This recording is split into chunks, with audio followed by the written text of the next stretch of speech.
Hello, welcome to Monday Night Paranormal Live with myself, Jenny, and Paul from Host for Ghosts, Andrew from South Coast Ghosts, Julia from Paranation Ghost Hunted Events, Sindel, one of the paranormal investigators with her own team, Jamie from Ghost Dragon Investigations, and Luke, one of our other investigators. So that's a mouthful, isn't it? Trying to do that lot. Got that bit right anyway. So welcome to Monday Night Paranormal Live. As I say, tonight, I don't know whether you saw the message we stuck out. We're going to talk about our experiences when watching a paranormal program. It's whether we interact in your own house, you pick up the sense or pick up the noises, or you feel muchly involved in the TV program. Some you can get involved in, some are a little bit hit and miss, aren't they? But we'll cover that. So if you have any comments, please send them in. Andrew will put them up on the screen. So tune in, watch and help, and just give us your comments and what you think. So tonight, as I say, it's about watching paranormal programs, not so much horror films, but like paranormal programs where you're actually watching the program, but suddenly, and one of our investigators, Luke, will tell you a bit about his experience he had recently, where you're watching the paranormal program and they're saying like, knock for this, knock for that. And then you hear the knock in your own house and not really. So you're wondering whether you're actually interacting with your house, the program, or the program has stirred the spirits in your house. So make sure you ask you that question. Can spirits hear what we're listening to? Can they see what we're listening to? So it sort of raises a question, which I think is a good question. So we'll go over to Lou, whose idea it was to do this tonight, who's had a recent experience with this type of paranormal, I don't know, evidence. Would you say evidence or paranormal experience? Really? Yeah. So we'll go over to Luke. Luke has explained to us about his experience, and then we'll open the panel up and everybody else can drop their bits in. So over to you, Luke. Yeah, trying to think. I think it was like Help My House is Haunted, the Barry Guy, that program. I was watching it and heard like a knock on the table. Was it on the table or like kitchen or like a window or something? It was strange. Did they ask for a knock? No, don't think so. It just happened randomly. Things happen randomly. You never know what's going to happen. Right. And is that the only program it's happened on? We've had I can't remember now, it was a few years ago, watching, it's like a really horrible building, but I felt the energy of that building in my house. My house completely changed. The energy completely changed in my house. Like I was in the building. It was a bit weird. You like connected with the program, you mean, or you sort of felt like you connected with the building?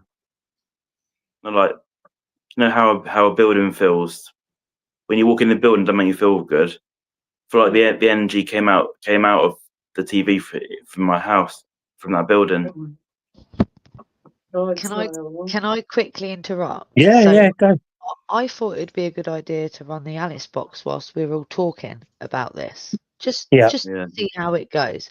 As soon as I started it up, it said room when we started talking about stuff, and then when Luke started talking about the knocks, it gave me the word table. All right. On table, yeah, he said table, didn't he? There's a knock on the table. So yeah, go on, carry on. Sorry, I just thought that was interesting. Yeah, that's good.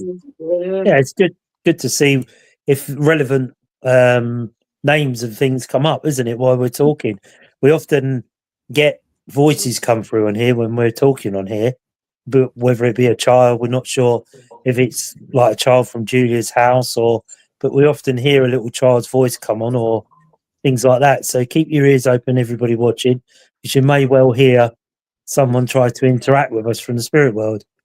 We're not quite sure where it comes from, are we? No. I think there was one time when I wasn't on a few weeks ago and it came through. So I don't really know. We're never sure, are we? No. Yeah. No. I think the weirdest one when I've joined line is when we finished the stream, we were chatting afterwards when my screen looked like it was raining. Oh. Yeah. Do you remember that? That was really weird, wasn't it? Just for like 3 or 4 seconds, it actually looked like it was raining in my house. Almost like sort of like dust orbs or something coming down, or it actually looked like it was raining like all around me. It was really bizarre. I've never seen that before. No. No. I've had that happen. We often get things come up on here, so it's well worth sort of listening, because I always go back to the replay and have another listen and see if it can pick up things. I don't always hear it as I'm talking or we're chatting, but sometimes in the background you do hear things in the background because maybe we talk over them or whatever. They generally do that, don't they, Spirit? They connect when you're talking. Somebody will say, "Oh, did you hear that?" So, Luke, is that the only experience you've had with that type of thing?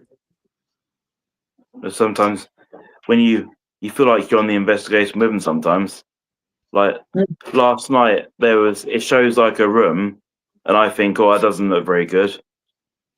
Then a few moments later, the guy says that this room doesn't feel good. But I felt it before he felt it. So do you think you're actually drawn in through the TV, or you're just, or you're just engrossed in the program? That doesn't happen on every single program. Certain times, not every. Sometimes I'm not interested. Sometimes I'm more interested. It's weird. But are these places that you would dread going to with yourself? Do you see where I'm going with that? Because it maybe if you think, "Oh, that doesn't look good," and then the person on the TV says, "Oh, that doesn't look good," is it that you're putting yourself in that position, that they're putting him in where he is, or is it that you're connecting with that building? Could be a bit of both, I reckon. It's hard to explain, really. Is it lots of programs, or is it just one particular program that it happens with? The different ones, yeah. Okay.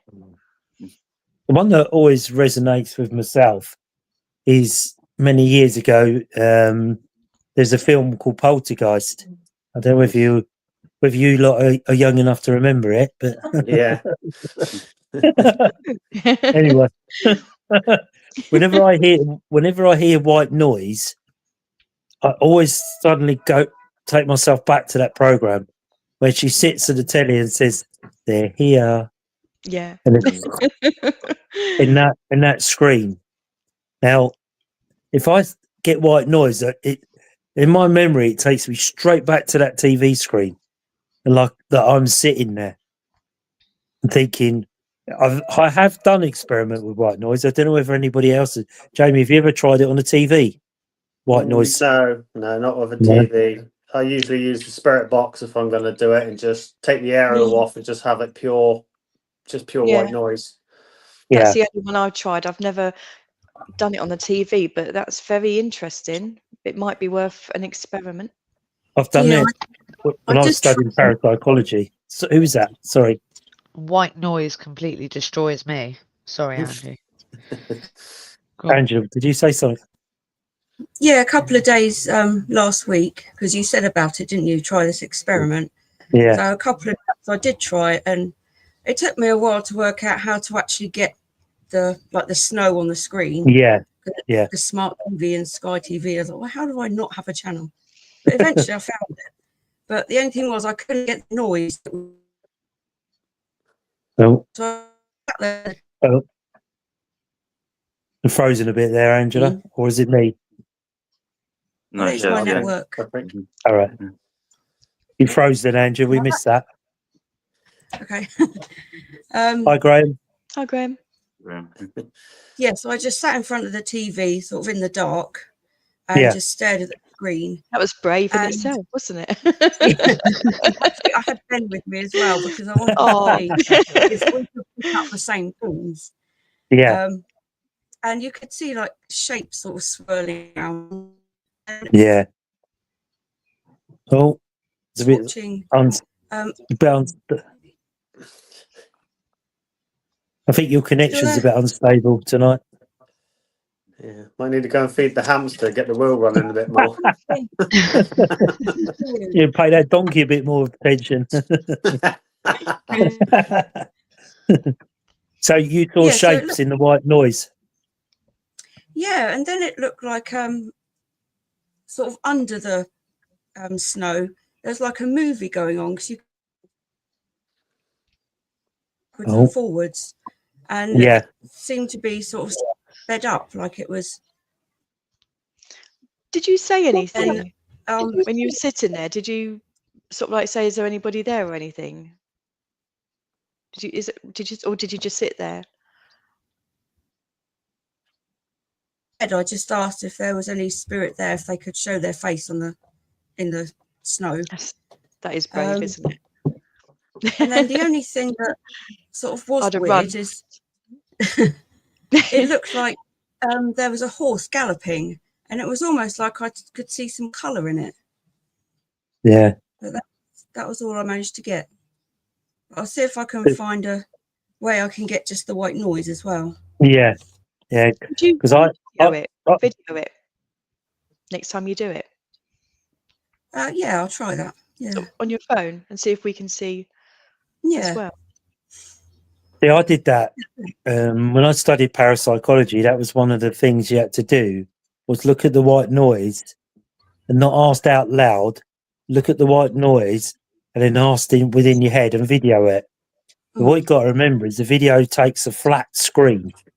So anything that protrudes, it doesn't see it because it's looking at a flat screen. Yeah. So even if you turn it sideways, you wouldn't see a protrusion in the screen because it's flat. Yeah. But I tried it, and it took me 2 or 3 days, probably a bit more, to try it. Because white noise back then, or the snow, as Angela describes it, was a lot easier than it is now with your digital TVs and your smart TVs, and they're very clever now, aren't they? Back in the olden days, Crossroads and was it Joe 90 and all of them, you used to get lots of channels that were white noise. And I did it, and it took me 2 or 3 attempts to do it. So it's 2 or 3 days. So at first I done it in the dark and asked in my head, is there any spirit there wish to communicate with me? And then I heard a conversation in the background between a man and a woman, like a real conversation. I'm thinking, well, is it the TV picking up something through the aerial, a conversation? But I couldn't make out what the conversation was. But I could hear them like chatting, a bit like Andrew said, you could see shape. And I asked again, and blow me, I was sitting there and I'm looking at the screen, and what looked like my nan's face came through on the screen. Them puzzles you get where you push all the pins out? Yeah. It looked just exactly like that, with her curly hair and her little round glasses, and her face was on the screen. It freaked me out, so I turned the TV off. I've never thought of doing it. I've got, as Jamie says, got the spirit box. Yeah. But I've never thought of doing it on an actual TV. And it's the same with a lot of things, like when we do human pendulum, when we do dowsing. If you say it in your head and you just ask the question in your head, it's as powerful as saying it out loud, isn't it? So, yeah, it'd be interesting, if we all sort of try to have a little go between now and next week, and see if we could maybe video it, and to see if it's possible to video. You might be able to pick up the sound with your pick up the screen. You might see the snow, but because the screen's flat, it's very difficult to get an image, on a camera. But I know I saw what looked like my nan with her little round glasses and her grey curly hair, and it was like it came up to the screen. Oh, and that freaked me. So I ended up turning the TV off. Was that many years ago? Probably 20 years ago, probably less than that, when I was studying parapsychology. And it was one of the experiments, like the one we did with the power probes, with the meter, where you measure your brain, you're interactive, where your brain creates the electrical charge in you. Remember when we tried it, and you see the meter climbing and going down? It was one of them type of experiments. They get you to do all different types of experiment to try and use different types sides of your brain, basically, to make your brain more active. It's like they say the telepathy is done by one part of your brain, isn't it? Where we tend to turn off, I think it's the left side of our brain, and only mainly use the right side, where we know yes, no, and all of that. But the left side, they say, is where psychic mediums or whatever will connect, because they can open that side of their brain to allow incoming information, like talking in the heads and things like that, like remote viewers, isn't it? That type of thing. Yeah, like when you're sort of like sitting there and you're sitting next to somebody watching TV, and you think, oh yeah, I must ask them that, and they're sitting next to you and they turn to you and say pardon, and you haven't said anything. You're like, oh well, I was going to ask you this, but it's weird, isn't it? It's Yeah. strange how, or you're looking at somebody across the room and you're looking at the back of their head, and all of a sudden they turn round.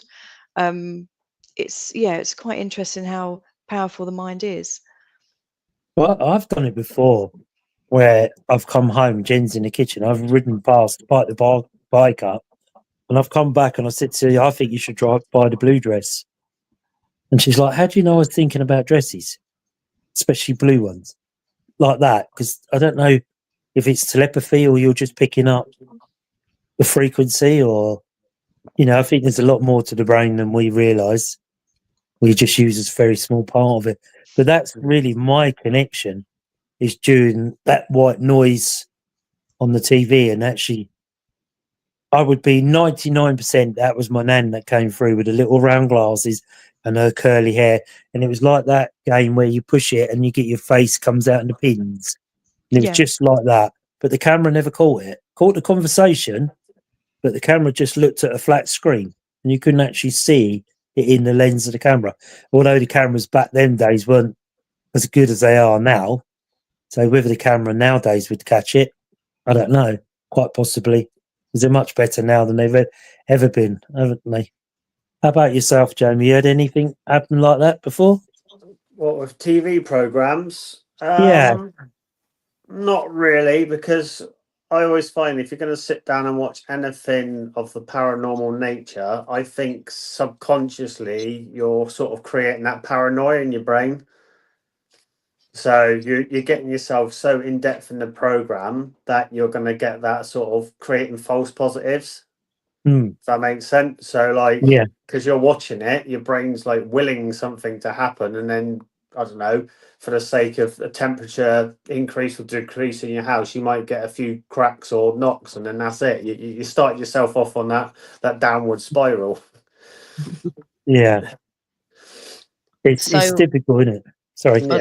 I was gonna say, I'm forever the skeptic when you go into a place. I'm always like a creak, or there's always an explanation before it's paranormal to me. And I've been in my own house and sat there and heard a woman whisper. Not, you can't quite make out what she whispers, and then you turn to your other half and you go, "Did you hear that?" And he goes, "Oh yeah, I thought it was you calling out to me." I'm like, no.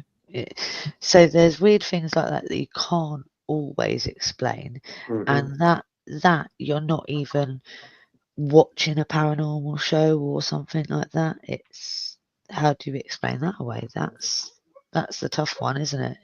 I think that's a bit different, I think, because you're not actually putting your subconscious into like the paranormal sort of program you're on, then your brain's not working like that. So when you get stuff like that, we actually had it out the farm the other day during the day. We were just sat there, and upstairs it sounded like a dog or a person had jumped off the bed onto the floor, but the dog was downstairs, and it was like, I get that. Okay, and like there's no one else upstairs because out the farm, like it's just her and her dog where I go. So it's like, how do you explain that? That was like it wasn't like pipes or anything, because it was like a proper like on the floor, thump on the floor, like a proper echoey thump. Yeah, I get that. I get footsteps as well upstairs. We've taken 2 photographs. We've been here 26 years. We'd been in here a couple of years, and we took a picture of the Christmas tree. And next to the Christmas tree, there was a man in a suit, black dark suit with a shirt and tie. And we believe that he is from next door, because the guy next door hung himself. So we think that he probably had friends here when he lived here. Maybe he was very friendly with his neighbours. And there's also a little girl on the stairs, which the cat looks at quite a lot. And it took me many years of photographing to actually capture her. She's about 8 years old. Got a little And do you know dress who on. she is, though, Julia? No, No? don't know who she is. No, she's got like a little dress on, like a, yeah, sort of like just below the knee type dress. Yeah. And you never tried to find out who she is or why she's there? We had the shadow tracker out, and I said, well, if I touch it, you can touch it, and I got some responses like that. So I think she probably likes things like that, sort of visual things. But it's so hard in your own house, isn't it? Because you've got other people living there, and you don't really want to. You've got to live here at the end of the day, and you've got to sleep here as well.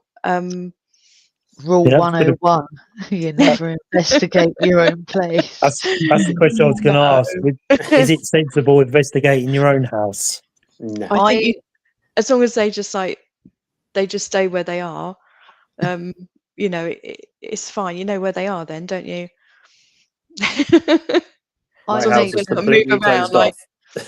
See, I made the mistake. I live in an old doctor's surgery. I made the mistake of testing out a new bit of kit, and I got a blinding bit of footage. Right, let me just see if I can show you that picture. Oh yeah. Oh. But that's the first and last time that I ever done anything. What is that a picture of? Is it just like an orb, or? It was just like, a light anomaly of some sorts in my kitchen. And that's why you were investigating, yeah? Well, you What just was test your out. kitchen? Has it always been a kitchen? No, so it was the old waiting room. Oh, right. Okay. Yeah, and we quite often have lots of people who visit, including ourselves. If you sit in a certain area in our living room, you've got the kitchen door just in your view. You quite often see like a mass go across and just disappear. So interesting. How old is it? Do you know how old your house is? Oh no, I couldn't tell you that, but I know it's relatively old. If you look back on the maps, it's like one of the first houses there. So yeah, a good like 80 odd years old, I should imagine. No, if not more. Yeah. Yeah. Interesting. What about yourself, Jamie? Would you do an experiment at home? No. That's it. For just purely for the safety of the family itself, my house is completely closed off, and if I even feel something in my house, I'll just shut it down. Like anything to do with my sort of guardian spirits or family spirits, they're all told to respect my home and not to cause any sort of unsettling. So yeah, I keep my house closed off.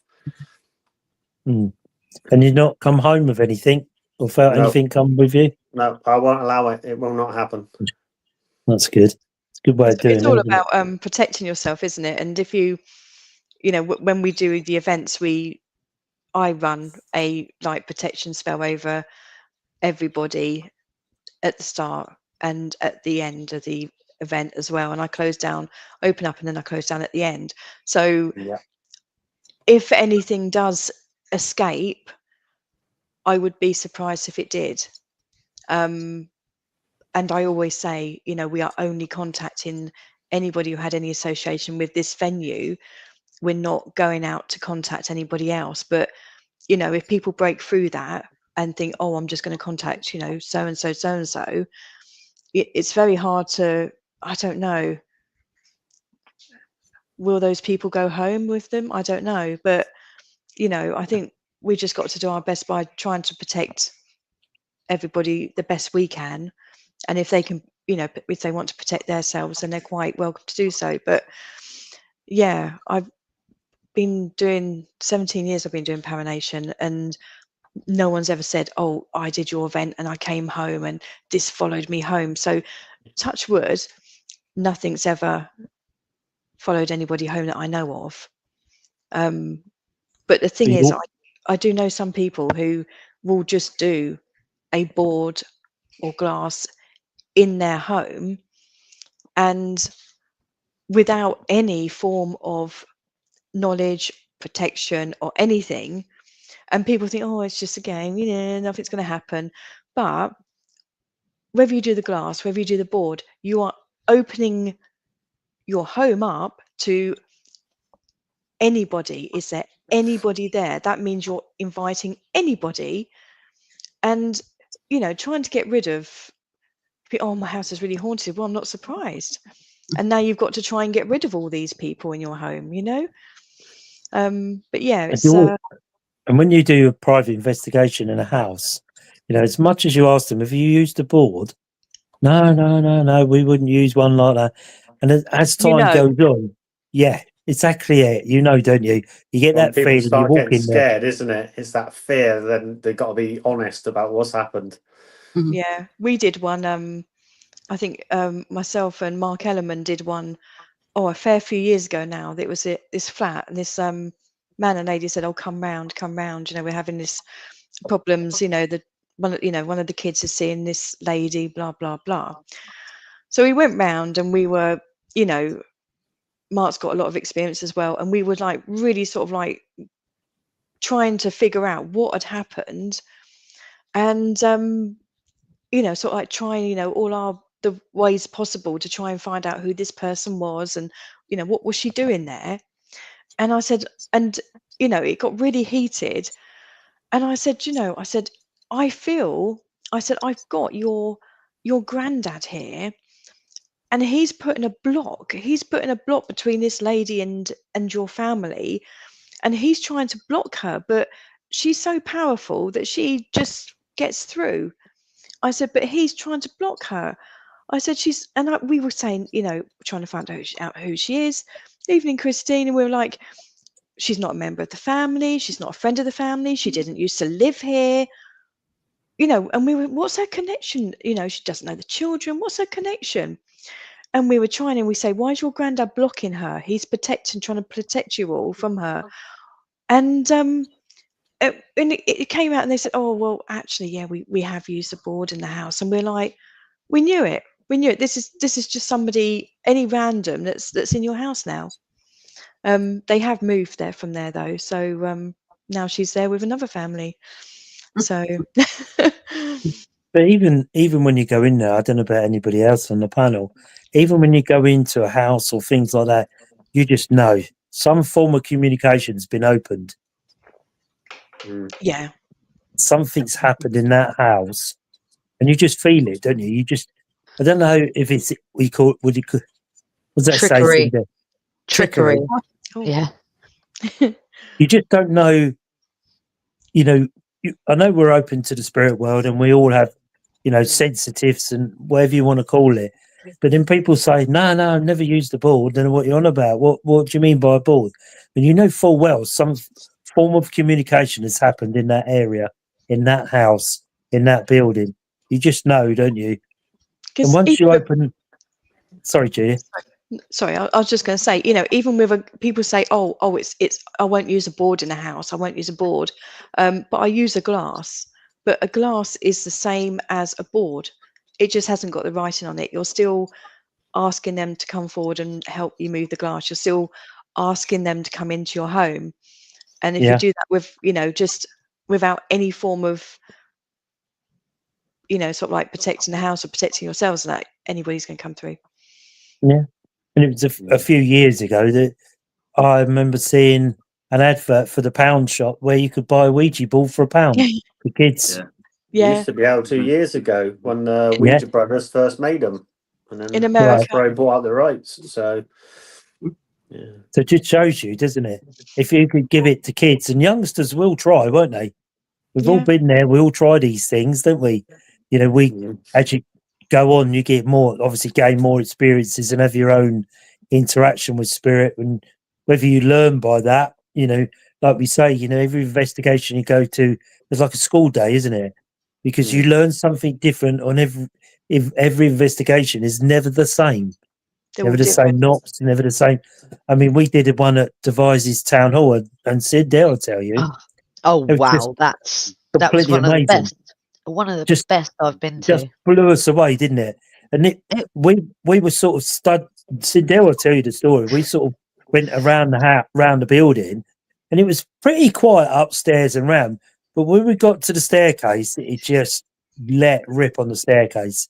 Never seen anything like it. So for me, it was like not even 5 minutes into the investigation, and we were walking up the stairs ready to go and, like, you know, wander around and check the place out, and I just heard a female whisper in my ear, and I just went, "We're staying here." And next thing you know, it just erupted, didn't it? Like, you come along, and there was just so much. Paul had his shirt tugged. We heard. So I tested it out being a town hall. Because I said, didn't I, that I think there's a town crier here somewhere. Yes, and so pushed on from there.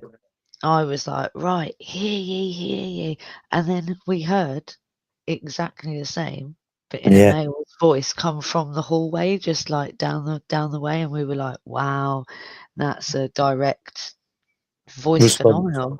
Wow, yeah, and it was just the whole night. It was crazy on that staircase. We didn't leave that staircase for like 4 hours. But literally, it was full on. Literally, you know, when you get contact and you think, "Oh, it's really good here. We'll just push on a little bit more, ask a bit more questions," and you know, Sindel was coming up with some real great stuff. And it was just like, I don't know whether you get it, Jamie. If you've gone into a building and you're in a room, you think, "I really don't want to leave this room because it's all going." You know, this is where the communication, whether there's a portal or something, energy in them stairs, but you didn't want to go to any other part of the building, but stay on the stairs because it just literally, we had noises from the room just along the corridor, tugging on the shirt. It's just noises right beside us. I think at one point we had like so many people there as well. It was like, it was incredible. We were upstairs in the big blue room, and it was right at the beginning of the night. We had a group of, I think there was about 6 newbies with us, and there's myself, Gemma. I don't think Shell was there, but there was myself and Gemma and a few others, and we were just all newbies. You know, they said they'd been on like a couple, 2 or 3 ghost hunts before, all sitting around the table, and the big blue curtains, like top floor to ceiling curtains, did a swish. We heard like a woman's voice. It was when we were doing the writing planchette, it kept on spelling out RAPE, me, help me, help me. And it just kept on spelling that out all the time. And then we said, can you knock? If we knock, and then we heard knocks from under the table. And it was just absolutely, it was, you know, the people with us, one of the ladies said, oh, we've been on a few ghost hunts before, but we've never had activity like this. And I said, well, and I looked at my watch. And I said, well, we've only been doing it for an hour. I said, hopefully it's going to be, you know, the rest of it's going to be as active. And it was a brilliant night. Definitely must go back there. Yeah. Have you had an investigation like that, Jamie, before, where you've ended up staying in one room? We've had a location we've done 6 times, and out of the 6 times, I'd say 2 of the times has been ridiculously active, and the others has just been spits and spats. It goes like that, doesn't it, sometimes? Yeah, but there's a certain location we're probably not going to do it anymore. We might, but there's a spirit there that just hates me. As soon as I walk into the room, we've done like a followers one there before, and everyone went in, and I literally said, as soon as I walk in the room, tell me what you feel. And as soon as I walked in, everybody just went, the room's gone cold. And they said, it does not feel. And I was like, yeah, he just doesn't like me. And do you know who that is, though? I do. I'm not going to speak too much of him in case I do it again. But basically, he likes to. He did for a while, like try to affect people. And basically, I've always been the group protector. I always read into like how to protect people, how to use my aura, my energy to look after people. And as soon as I start a certain dominance, he just hated it. Hi, Russell. Hi, Russell. Good evening. We Welcome. actually had I guess he was like an intermediate exorcist down there once with us, and he tried to push him back, and 2 weeks later he ended up in hospital. Oh. Yeah, because he thought he could do it, and he couldn't. There's obviously a powerful spirit, whatever it is, then, isn't it? Yeah, he's Do not you very feel nice. it's demonic? Did you feel it was demonic, No, or just it's not. really It's not angry? He's not a demonic spirit. He was just on the plane of this earth as a pure evil soul, and he just left as a pure evil soul. And obviously, he just enjoys tormenting the other side. Blimey. But it's just like anywhere, isn't it? You always have good, you always have evil, you always got have to the have light and the both, don't dark, you? and it's just everywhere, wherever you go. Yeah, it's like ley lines, isn't it? You've got to have positive and negative ley lines, because it can't, that's how it works, isn't it? You've got to have positive. It's going to be a negative somewhere along the line. Whether you're running. I have done 3 entity cleansings where people have mucked about when they shouldn't have. And is that with boards? They mucked about with boards, or just different? I think one of them, which was I didn't like. I never recorded it. I didn't feel I should, because it's a very private matter. But it's one of those where I wish I did, because of everything that happened. But that story does go along about the paranormal TV programs and the influence they can have on people. Whereas they've watched a few and thought, that's easy, I can do that. And let's just say, like, it took a lot out of me to do that, because I was like, that was like a first sat down, I'd gone through like my exorcist book, like really learned how to do stuff, and that night was incredible. I've never known anything like it. The energy, the switch in spirits, the emotions of the people in the room at the time, like how it was switching, and like the end product is his life now is 100 times better. So it's just one of those where I was just really pleased to help someone. Yeah, and to see a result as well. Well, yeah, it was just incredible. It's like one of those where because anything like that, I think, should stay private, and you should, unless they ask you to film it because they want to see the results of what happens, just leave it private. But it was just, I've never known anything like it. It was just, it gave me a sense of euphoria on like how I'd actually help someone, and like my presence there, and calling upon like my guardians to help that person out. Yeah. Russell Walls put, sorry to start, guys.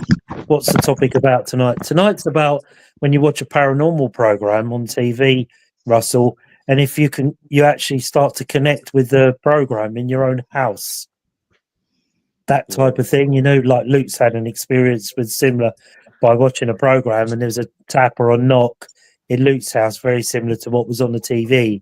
So we're wondering if you can interact with a paranormal program, or whether, like Jamie's saying, your subconscious mind, you think, oh, I wouldn't go in there. So that already puts you into that mindset. What was that? I wouldn't do that. Like Luke said, wasn't it? Or I looked at the room and wouldn't go in there.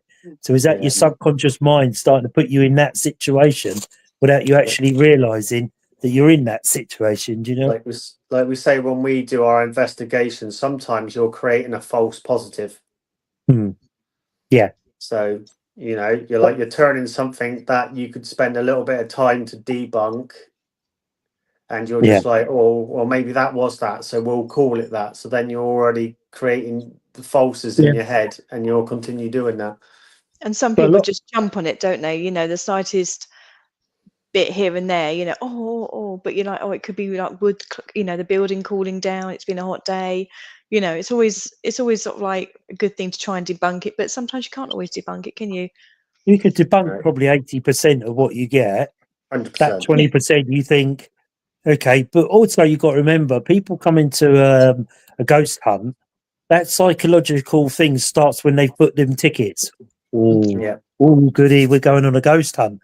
So that's already starting that psychological motion in their head, aren't they? Like Jamie would say, where your subconscious thinks, oh, I wonder if it'd be scary.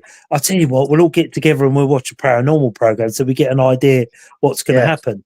suddenly that starts to then start that little worm. I don't know about like Sindel. Do you agree with that, Sindel, or?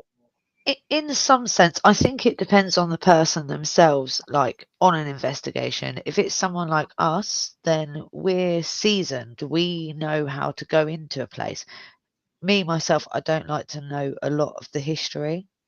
I have to know a little bit of overall just to share on my page, but I don't want to know the ins and outs.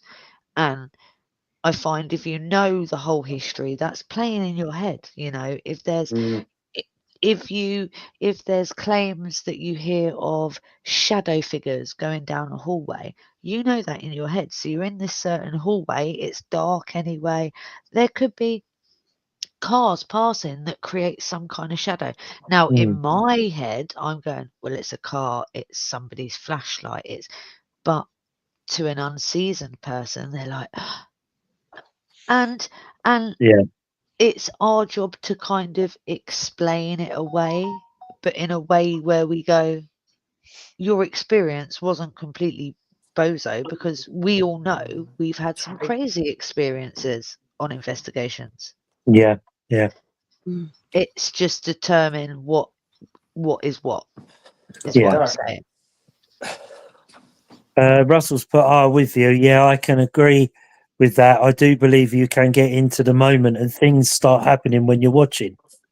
And that's what we're saying about the subconscious mind starting to take you into that situation, because you'd be thinking, oh, I wouldn't have done that. And it's like these programs you watch, in the very first lines on the program, this is for entertainment purposes only. That's the biggest thing to me, is what gives it away. They could be there. Miss that. Yes. Yeah. And I always see it, and I think, because if you would never watch a TV program for an hour where nothing, they would all be sitting here like we are, and nothing happens. Sorry, little fun fact of that little disclaimer that every show has to now produce is a certain somebody that was showed to be a complete phony. He was taken to court, and that's why every paranormal TV show has to have that disclaimer now. Yeah.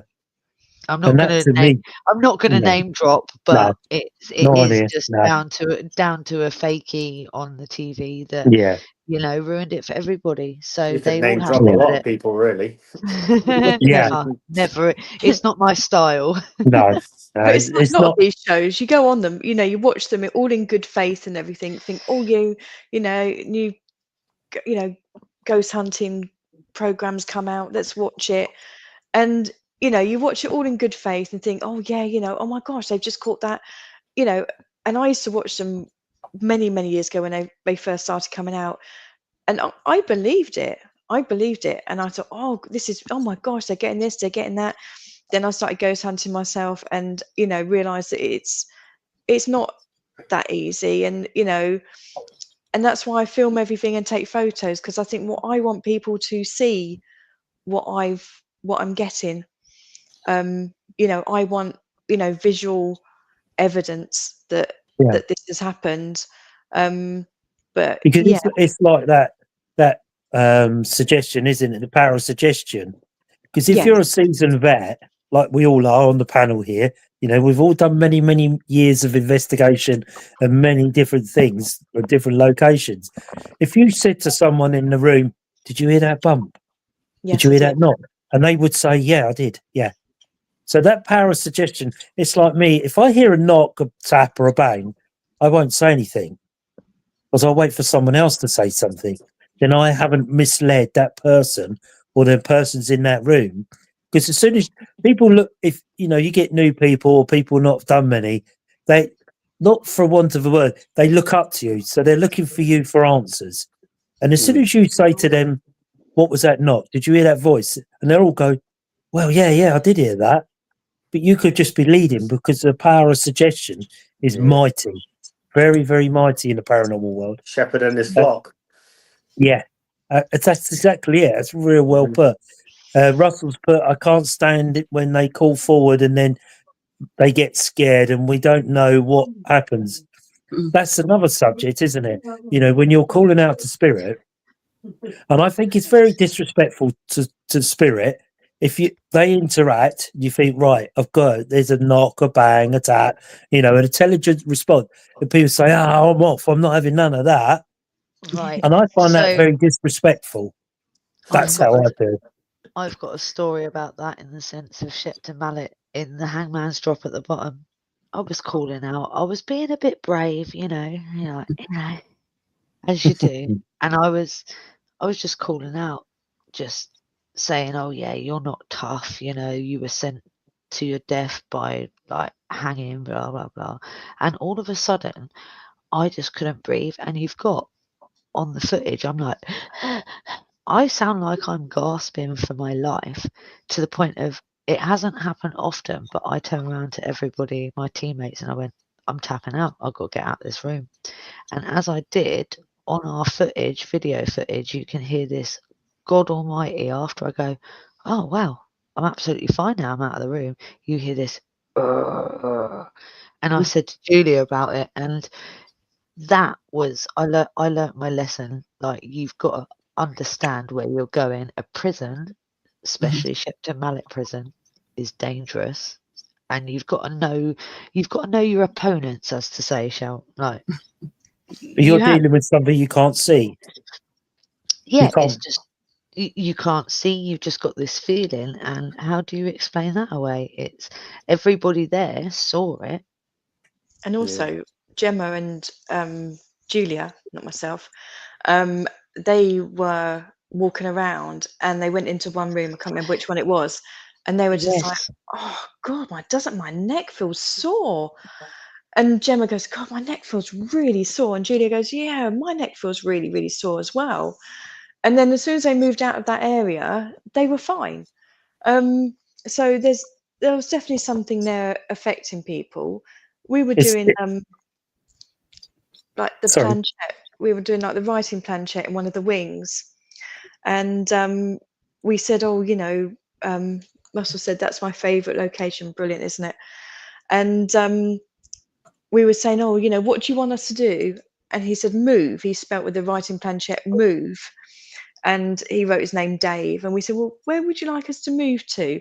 And he wrote 108, which was a cell right above where we were sitting. So that was quite extraordinary as well. I think sometimes in them locations, I don't know about how anybody else do, but you can take on the mannerisms of that person that was in that room. Maybe that person that they had sore necks, maybe they went to the gallows, or maybe there was a big fight and they were being strangled in that room, and you're feeling that mannerism or that energy that's still in that room. Like Sindel was saying, standing at the bottom of the drop door. I mean, you can imagine the energy around the bottom of that is where people actually die. Oh, yeah. That's where their soul leaves their body. So you can imagine the trauma. Yeah. And that, you can imagine the trauma. That story you've just said, I've been to Shepton Mallet over 6 times now. And 2 other times I've heard people come out of that on a break and say exactly the same thing. Yep. Oh, and wow. It was terrifying. Yeah. It was terrifying to the point of, I actually went back recently and confronted it, but nothing happened. I was like, but is that because I'm then so brave, I know what happened, and I'm like coming there and I'm going, yeah. Or subconsciously you've shut off your sort of spiritual side because you don't want it to happen again, so you've already put the block on to stop it happening. Quite possibly, yeah. That's quite common. What cell did you sleep in, Russell? Can you remember the name of the cell? Russell's put, we have some great nights there. Last time we were asleep in the cell and had my sleeping bag ripped off me and thrown onto the floor. See, again, it could be that something happened in that cell, especially underneath the hanging door, because that's where your soul's going to leave your body. So that's going to be trauma, isn't it? Anywhere there's trauma, there's always going to be this massive amount of energy. And spirit are probably so angry that they've died that they want someone else to feel their pain. Looking for retribution. Yes, exactly it. They want you to feel how they felt. And like Sindel was saying, how she was getting restricted around it. And Gemma and Julie, was it you said, Julia? Julia. They're, they could have had a fight in that cell and someone was trying to strangle the other, and you're picking up that negative energy or that residual energy. Is it intelligent? Is it residual? I don't know. But anywhere there's trauma, I think you'll get these mannerisms. You know, you'll think, oh, my arm's hurting, or why have I got pain in my chest? And then somebody say, oh, well, that's where so-and-so was killed. He was shot there. You think, well, how can I feel what he's feeling? And I think spirit want you to feel that, feel the trauma that they went through, so you understand. I don't know what anybody else thinks. That's what I think. You know, and you walk straight into it. No worries. Russell's put it was D block, top floor. Couldn't tell you the number, the right number though. Sorry. That's fine. I think I was in. I've only been there twice, and I still get. Well, actually, I've been there 3 times, but ghost hunting twice, and I still get muddled up with what wing's wing. It's which. Yeah, I know what wing he's on about. Oh, it's such a vast place though. What always amazes me is when you get 20 or 30 people there, and then you go, don't you? And it's very quiet, isn't it?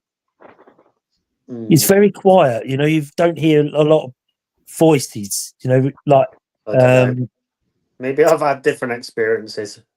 Well, I've been there a few times, like obviously with Julia and that, and myself and Jenny. We were sat in a C wing, outside cell 7, and everybody was like gone through the bottom of the cell and disappeared into the corridors there. We never heard a word from anybody for an hour. We're thinking, is everybody still here? You know, how can people disperse? I know it's a vast prison, is it? It's huge. Yeah, oh yeah, it's big.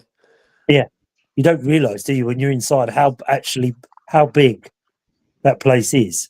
I think from an aerial view, you'd get a good idea, wouldn't you? There's a lot of underground prison cells as well, which are buried. But you can't get to. Yeah.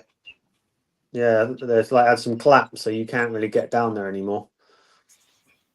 And it's like, I think I've been out to the firing squad wall before. I think I've been out with Luke. The exercise yard. And me and Luke both said, this feels awful here. This feels really bad. Do you remember that, Luke? Yeah, a lot of places there feel bad. I think there's some unmarked graves up on that exercise yard as well. Yeah, there is. Yeah. I think there's 8. Is it 8 or it might be 10? But I definitely think it's 8. Yeah. But it is quite disconcerting when you're walking around there. You think, why do I feel like this? But then again, you know, are you taking on the mannerism of the person that's died there, or you know, you just feel like you're being watched. Everywhere I go, I just feel creeped. You know, as if someone's watching me. You know, it's just a really unnerving feeling, and I still find it quite hard to walk around certain places in the prison on my own. We were in do you think that's psychological though, Julia? Because it's a prison. I don't know. I don't know. Maybe it is. I don't know. But I just feel like there's you know, people watching every corner I go around. There's people watching me. And we were there a few weeks ago.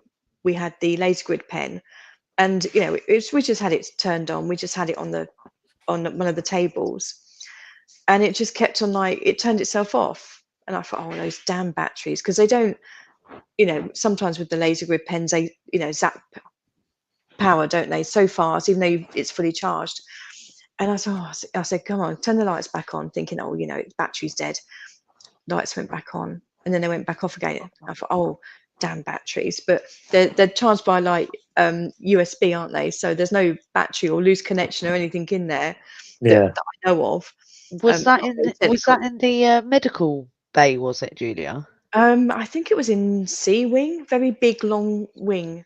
We had the similar in medical bay, so.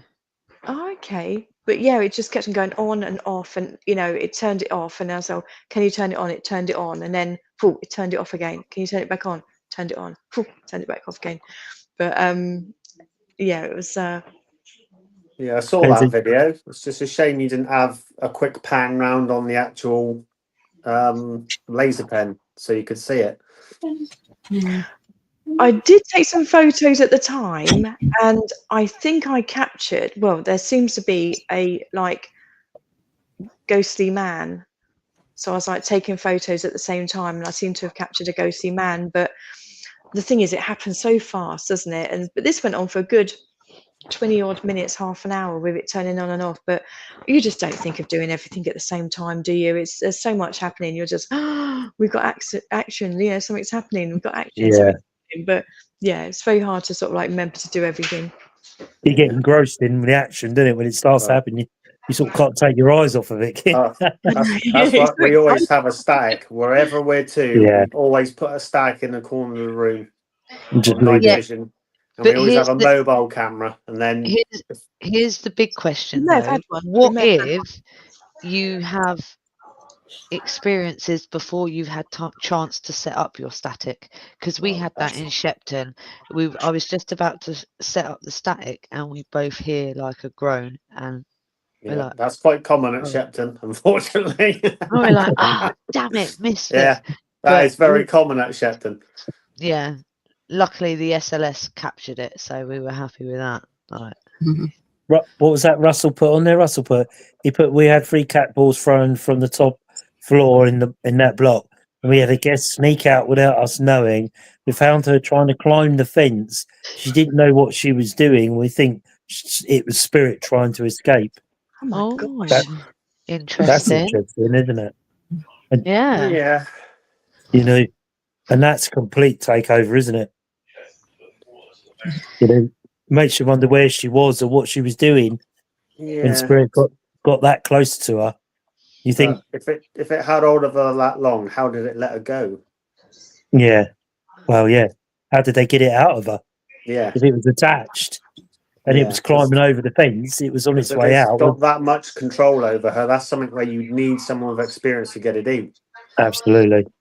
Yeah. Yeah. Definitely. You'd definitely have to grab hold of her, wouldn't you? You could never let her go home at the end of the night knowing full well that you've not done something, that'd be your worst nightmare. I've had something similar with one of our members, and they were not allowed to leave the safe room until we were 100% sure they were fine. It's just they weren't going anywhere. I can hear a voice. I've got people here, so I don't know whether it's a TV. I've got people in the next room talking, so I don't know whether that's. All right. Yeah, I was going to say that's reverberation from another room. But has anybody on the panel ever used or heard of a vortex machine? Vortex. Many years ago. A vortex. Do they still do them? Yeah. We were at a secret location once, and Julie will tell you, we were there for quite a while, and Darren, who was obviously Angela's husband, and that, he was there, but he used to vape. Yeah. And we were standing there one day. Do you remember, Julie? We had the laser lights going. Do you remember that? Oh, I know what you're talking about now. I know what you're talking about. Yes, and I we do. had the vape, the smoke go across the laser grid. And I think Julia, Jen, and a couple of others were on the board saying, where are you? Can you show yourself? And it was like, yes. Move the glass to where you're standing, and the glass went to where it was standing. And what did we see in the vapor, the smoke in the lights? Was an outline of a man standing there. And a vortex machine is like like the party machines where they blow out smoke. Yeah. It's like that. A vortex machine is a silver disc that spins and creates a V shape. Yeah. And the smoke invites spirit. You call spirit to push through the smoke. Okay. And I've seen a few experiments where faces have actually come through. But there's nobody behind there. So it was like a big sort of long tunnel with like an arched roof. And when we said, can you move the glass to where you're standing? Because there was like a strip of lights running down the center of the tunnel. Can you move the glass to where you're standing? Which it did. And as soon as it moved to where it was standing, all the lights went off. How we didn't run, because we just sat there, because I think we just sat there in like a silent terror, thinking, oh my God, well, all the lights had gone off. He says he's over there. Where is he? Where is he? And we decided to do this laser grid and blow smoke, smoke everywhere. And yeah, there is a shadow of somebody there, isn't there, by that door? And that's Terrifying. yeah, that was Awesome. just obviously Darren was as Angela's ex-partner who sadly passed, and even he, I mean, he was a hardened ghost hunter, wasn't he? Paranormal person. Yes. Even Nothing scared. all of us were stunned. We just literally were stunned by the vape going across and seeing this shape appear in the vape. And that's when we discussed about getting what they call a vortex machine, which is a bit like a party machine that blows out the smoke, but the vortex creates a V with the lights, and you invite spirit to come through the smoke. And I've seen a few times where the faces appeared in the smoke coming through, but what we saw in that vape was a clear someone standing there. We wouldn't have seen it if Darren hadn't have vaped or the the wind had moved it across or whatever. We wouldn't have seen it without a doubt. But it was just the smoke was going across and it suddenly stopped. And we're like, well, why is that stopped? And then suddenly you started to see the shape appear, thinking, oh my God. And I think it was sheer terror that we didn't run, really, to be honest, because he was just mesmerized on this shape. And it was there as quick as it was, you saw it, and then the smoke suddenly started to move back normally. Thinking, It's well, just what? hard because there's a lot of places that with all like smoke detectors and everything like that, so it's hard to do it within inside a lot of venues. And even Fort Woodley, they've just had a new like smoke system, like alarms and that fitted all through the tunnels and everything. So there's no way you can even smoke down there or a lot of vape places down won't there. allow you to do it, I wouldn't imagine. No, it's a shame, isn't it? Because it's big. Well, we had great activity doing that. Yeah, it definitely showed up something that, although the laser grid the lights were being, you could see something in the lights because there were different depths in the light. But it wasn't until the vape went across that we actually suddenly start to see what would explain why the different depths in the laser light, why we saw they were like they were. Because you couldn't work out.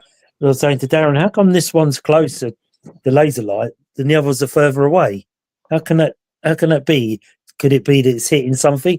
We couldn't see anything until the smoke suddenly stopped and then showed the shape.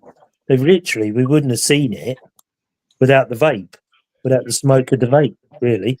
So it was interesting. I'm gonna quickly butt in because my Yeah, go battery is for it. very, very low and I've Okay. got to be up early anyway. Do you mind if I tap out, guys? I do No. apologise. Thank you for coming on anyway. No, thank you for having me. Thank you. No, you're very welcome. All right. Awesome. I'll see you all soon. Take Yeah, care, you take care. guys. And you. Bye. Bye. Bye. So, Jamie, you got any up and coming investigations that you and your team are on? You want to promote? Not at the moment. I mean, I'm in contact with a few hopefully really good locations, but it's it's a lot of health and safety and the sort of paperwork things with those. But yeah, there could be a couple of really good ones coming up. And so I'd imagine that's quite a nightmare, isn't it, Julia, with the health and safety and all of that in these buildings? It's I don't think people realise how much goes into it, and I think I've got it's the risk assessments and everything else. I've got like a risk assessment template I can sort of like alter, but it's just everything that goes into it. It's I did I helped out one guy a few weeks ago, and he does it as that's his full-time job, and hats off to him. He does 3 or 4 every weekend up and down the country, and hats off to him because he must work his socks off with what he does, and he also does ghost tours as well. So yeah, incredibly hard work. I just do like 1 or 2 a month, and the amount of effort and work and questions and it's it's just getting harder and harder with the amount you have to do. It used to be easy, nearly 20 years ago. It used to be so easy, but nowadays it's and they want the balance like, you know, 5-6 weeks in advance, and you're like, but I haven't finished selling yet. I haven't finished selling. And, you know, it's yeah, it's getting really, you know, more and more. And a lot of venues, you know, you do a venue and then, you know, you find out you want to do it again next year, and then they're not doing, or they've, you know, they're not doing the ghost hunts, or you know, they're only doing it at certain times. And I had another lady sort of like message me today asking about one venue we used to do quite a lot, and I said no, they've stopped letting ghost hunting people in. So you're like, that's a really good venue, and you know, we paid good money to go there, but it's, you know, if we put a venue up, come and do it, because you know, it might be a limited time that they, you know, things change, that they managers change and that. And but there's a lot of work, a lot of work goes into it, and I've got a full-time job as well on top of it. So, you know, if I look a bit tired at times, I am. Not surprising, is it? No. Anyway, any other questions, Angela, or comments coming in? Nope. No, all good. Well, I hope you enjoyed that tonight. It was different, wasn't it? Talking about, well done, Luke. Talking about TV and their effects on the house, and we definitely waylaid, didn't we? Off we went again. Yeah, I was going to say I had a few questions on it, but what was that? Definitely on the paranormal TV programs and their effects. Yeah, it's an interesting subject, isn't it? Well, yeah, it's like when you think about it, how many of these TV shows have affected the paranormal side on a bad scale? Yeah. Because obviously there's a lot of programs, and there's also a lot of influence out there that are using it to their advantage rather than for paranormal research. Yeah. Or you get somebody turning up on an event and say, oh yeah, you know, I watch X and you're like, yeah, this happens and that happens and it's not happening here, and it's like, well, there might be a reason why. It's not gonna be like the TV program. We try, you know, we don't try and copy the TV program, but we try and get as much activity as we can. And if it's not happening, it's just not happening. You know, touch wood, we're normally quite lucky because we've got lots of people that have got a lot of experience helping. So, but you know, sometimes you just have to say, well, okay, we'll come back to this area later because, you know, we're just not getting anything here at the moment. So, but it's, you know, you're not going to see, you'll be very lucky if you saw like a full-blown apparition, but you might see one. We have seen them, but you know, we just do what we can do. We can't conjure up, you know. No, I mean, you get what you get out of it, what you put in, don't you? Exactly. That's the main thing. And if you turn up with a negative attitude, like, oh, not much is happening. Oh, not much is happening. You know, and we do get people when you say, oh, well, let's, you know, try and turn it around, and you know, let's use this, or let's try and get that. But you know, some people just seem to sort of like expect a lot and not put much into it, which is disappointing. I witnessed that a few weeks ago when on one that this family came, and two of the family members were really keen to like take their time in that, and the dad of the family, he was not really bothered about being there, and he just started asking about because he got bored. So unfortunately they all got told to leave. Yeah, it's like they ruin it for others. It does, because then he's just shuffling around. He's creating all his false positives, and it's just no need. If you're not interested, don't bother coming. Just leave them to come. Yeah. And then you hear the sniggering in the background. We had one of those, Paul, didn't we? When we did a certain prison a while ago, and waiting outside, and this lady said that, you know, I think Paul said, well, what are you doing here? And she said, oh, I'm here because of her. And you're like, oh, okay. I'm only here because she didn't want to come on her own. But I don't believe in any of this rubbish he was going. We've actually helped on an investigation and did like it was a psychic dinner plus investigation. Absolute people were just demanding it for months after we did it. But we had two people turn up and told they could have one alcoholic drink and 1 alcoholic drink only with your meal because it's going to soak down. It's not an issue. 2 people, we could smell on their breath and just had chuck them out. Yeah. So even if you're staying here, you either go to your room, stay out of the way, or you just go. And they're up there. 2 of them got escorted out. Yeah. But It just doesn't work. If you're, if you've had a few drinks, you just don't. Sorry, I've got people arguing in the background. Go on, son, let them have it. It just doesn't work, does it? It just doesn't work. No. If you've had a few drinks. So I'm just No. going to go on mute. Sorry. The policy is there on literally 99% of event holders that drugs and alcohol is a 0 tolerance. Yeah. And when they kicked up, it said when you signed up for this, we specifically said before and during, it's 0 tolerance. Yeah. Yeah, absolutely. I totally agree with you.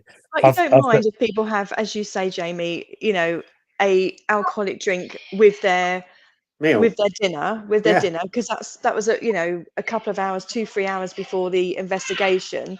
Yeah. So you don't mind if people have like a drink before, because it's sort of like by the time you get on there. And some people, it's a little bit of Dutch courage, isn't it, to have like a drink, but you don't want people turning up. We did one, many, many, many years ago. We did one, and people started booking. We had 2 people book, 4 people book, 3 people, as you do. Didn't think anything of it. Thought, this is selling quite well. Some of them do sell quite well. And then the night before, a lady sort of messaged me. She said, you must have had quite a few bookings. I said, yeah, it's selling quite well. And she's always, just to let you know that it's my hen party. And I'm like, you're joking me. And I said, you do realise that, we don't, we don't allow people to turn up, after they've had a few drinks. Not an entertainment one, love. Yeah. It's a serious, ghost hunt. It's entertainment, but, we run it on a serious basis. We don't do it with people sort of have had a few drinks. And, and we actually caught them sort of with a bottle of wine, swigging it. And we said, look, I'm sorry, you've got to leave. And we just chucked them all out. They were a bit giggly when they turned up, but you didn't know whether it was nerves or whether it was, because some people get a bit nervous and they get a bit giggly, and when they're a bit nervous. So you just don't know, do you? No. Anyway, so if there's no more comments, we'd just like to say a big thank you. I hope you enjoyed the topic tonight about TV programs and their effects on us and our homes while we're watching them. So I hope you enjoyed it. If you have any suggestions you'd like us to talk about, or whatever investigations that you've been on or experience you had, please get in contact with Angela or myself through the normal channels. Thank you, Jamie, for coming on again, spending time with us. We really appreciate you coming on here, spending time with us. So I'm always lurking when you've got your shows on anyway. Yeah, I always see you there. We appreciate that from yourself and your group. They're always on there. We appreciate that. So it only remains for me to say, I think our next investigation is Oxford Castle, Julie, is that correct? I know you're on mute, but Oxford Castle. On the 7th, is it the 7th? When is it? 7th of June? 7th? Yeah, I think it's the 7th. So that's an overnight sleepover. So we're going to be absolutely shattered. So hopefully that'll be a good night. We'll all enjoy that. I'm sure we will. So it only remains for me to say thank you, Jamie, Luke. Yeah, it's the 7th, Jen just did. So it only remains me to say thank you, Jamie. Thank you, Luke, Angela, Julia. All have a safe week and take care, and we'll see you all soon. Bye. Take care. Bye.